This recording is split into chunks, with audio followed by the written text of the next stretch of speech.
नमस्कार दोस्तों, आज है 22 जुलाई और स्पेशल करंट अफेयर्स में फ्रेंड्स आपका स्वागत है। आज का हमारा पहला क्वेश्चन है, राजस्व गांव से क्या अभिप्राय है? What does revenue village mean?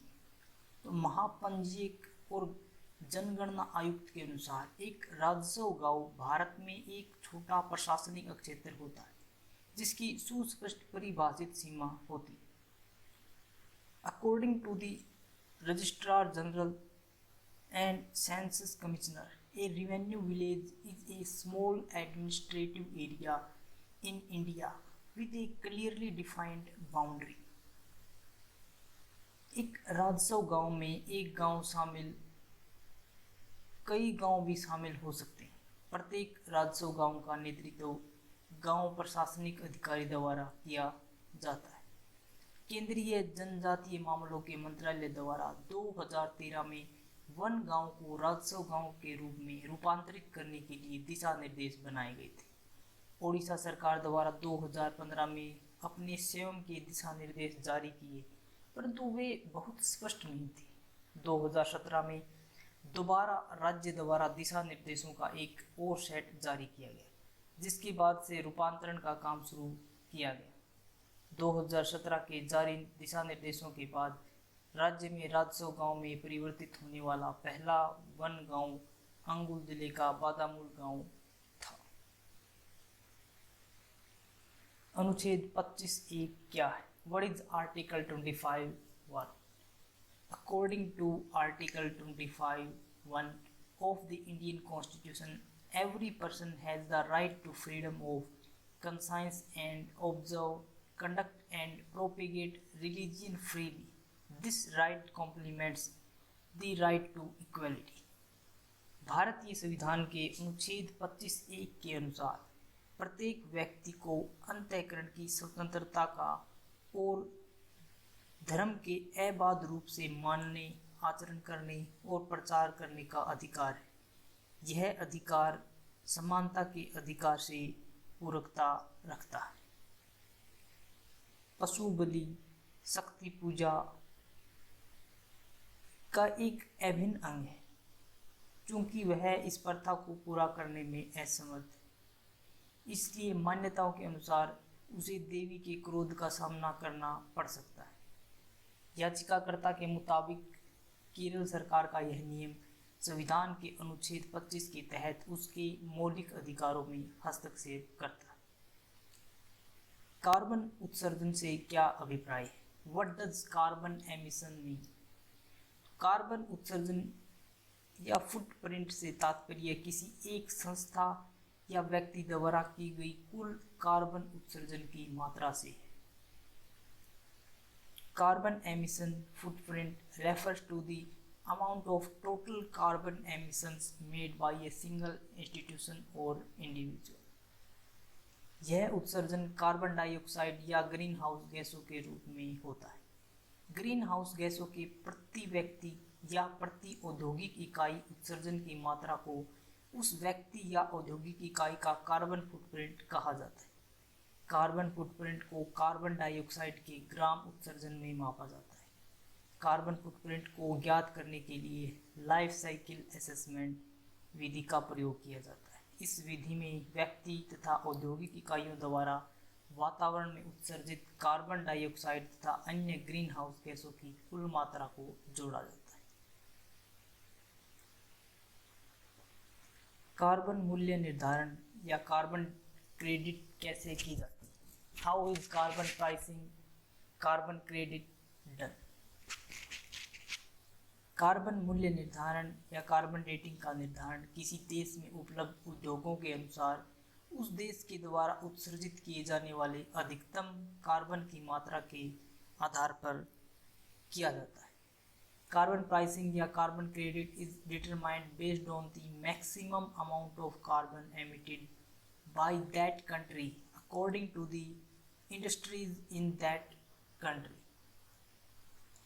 किसी देश द्वारा निर्धारित कार्बन उत्सर्जन की अधिकतम मात्रा में कटौती करने पर उसे कार्बन क्रेडिट प्रदान किया जाता है। कार्बन मूल्य या कार्बन क्रेडिट का निर्धारण कार्बन डाइऑक्साइड के उत्सर्जन को कम करने तथा इस उद्देश्य की पूर्ति के लिए किफ़ायती साधनों को विकसित करने के लिए 1997 के क्योटो प्रोटोकॉल द्वारा विकसित देशों को 3 विकल्प दिए जा गए, जो इस प्रकार हैं।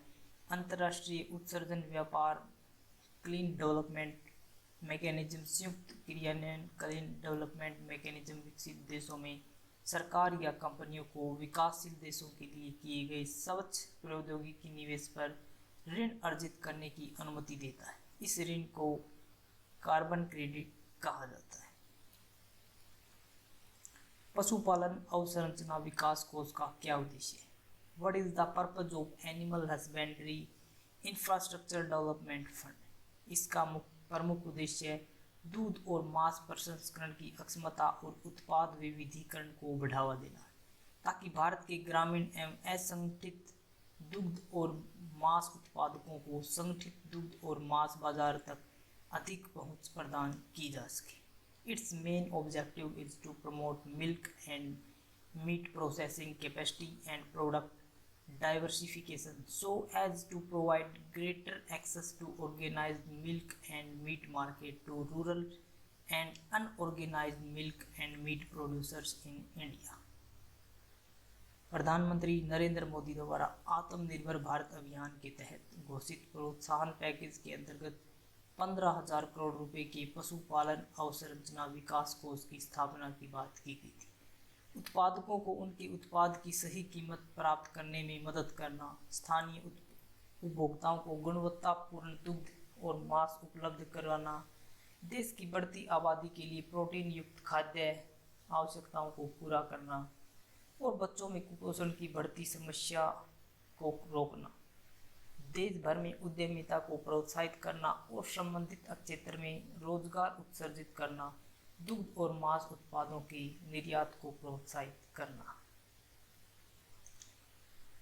अगर फ्रेंड्स आपको रेलवे के लिए railway NTPC, railway group D, railway JE, किसी भी रेलवे एग्जाम के लिए करंट अफेयर प्रिपेयर करनी है तो आप यहाँ से इजीली कर सकते हैं।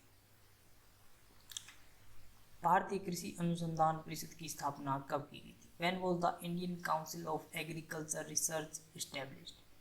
16 जुलाई 1929।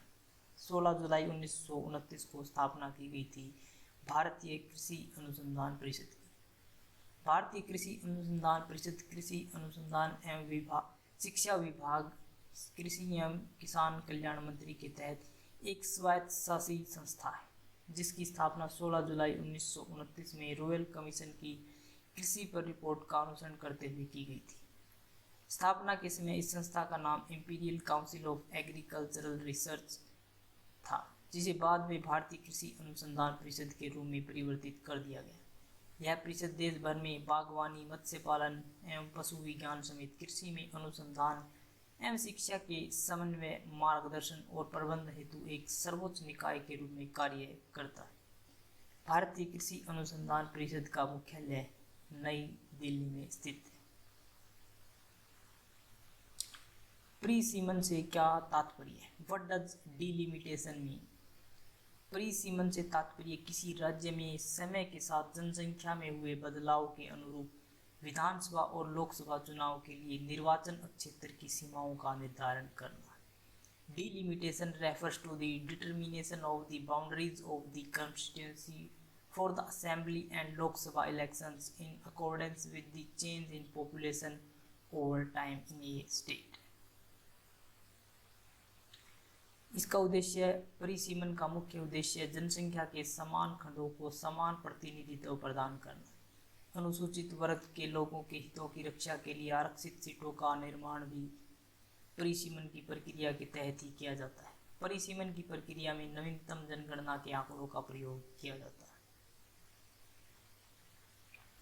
परिसीमन आयोग को और किस नाम से जाना जाता है? By what name is the Delimitation Commission known? तो बॉर्डर कमीशन, सीमा आयोग के नाम से भी जाना जाता है परिसीमन आयोग को।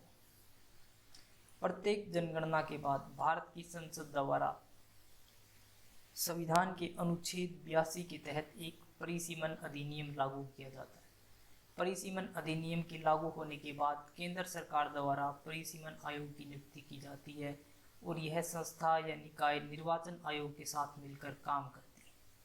परिसीमन आयोग की संरचना सामान्यतः परिसीमन आयोग की अध्यक्षता सर्वोच्च न्यायालय के एक सेवानिवृत्त न्यायाधीश द्वारा की जाती है।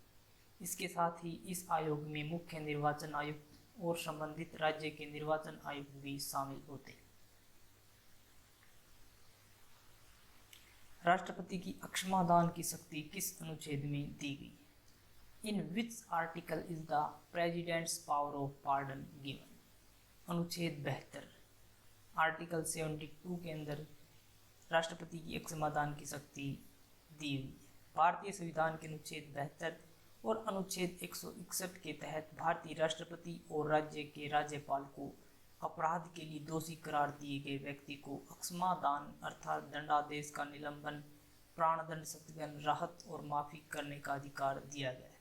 राष्ट्रपति को संघीय विधि के विरुद्ध दंडित व्यक्ति के मामले में, सैन्य न्यायालय द्वारा दंडित व्यक्ति के मामले में और मृत्युदंड पाए हुए व्यक्ति के मामले में अक्षमादान देने का अधिकार है। वहीं राज्य के राज्यपाल को मृत्युदंड को निलंबित करने, दंड अवधि को कम करने और दंड का स्वरूप बदलने का अधिकार प्राप्त है।